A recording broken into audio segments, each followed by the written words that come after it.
જર્મનીથી એક લગ્નમાં આપણે ગયા હતા ને, એ લગ્નમાં ભૂરિયા સાંજે રાસ લેતા હતા, એટલે રાસ શીખતા હતા.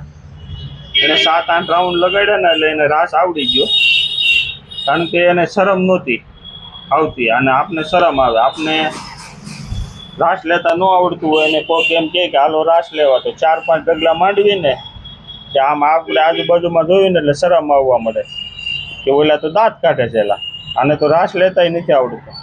પણ આપણે એને સામું જોવાનું જ નથી. આપણે તો રાસ શીખવો હોય તો આની રીતે હાલ્યું આગળ આપણા મિત્રો હાલ્યા જતા હોય, જેમ લેતા હોય એમ આપણે લેવા મળવી ને એટલે આપણે શરમ ગયો જાય. આ વિડીયોમાં તમારે શું કહેવું છે જરા કોમેન્ટ કરજો ને.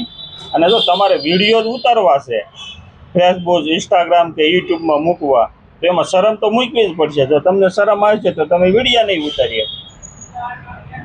શરમ જો આવશે તો વિડીયો નહીં ઉતારી શકો. એટલે શરમ મૂકશો તો જ વિડીયો ઉતરશે. આ શું કહેશે, ઓલા શું કહેશે, આને એવું કાંઈ નથી. જોવો કે ઓલા બેઠા છે શું કહે, ઓલા શું કહે, ઓલા શું કહે, ઓલા શું કહે, એને એવું કાંઈ મનમાં વિચાર જ નથી. એને એક જ ધ્યેય હતો કે મારે રાસ શીખવો, એટલે એ શીખી ગયો.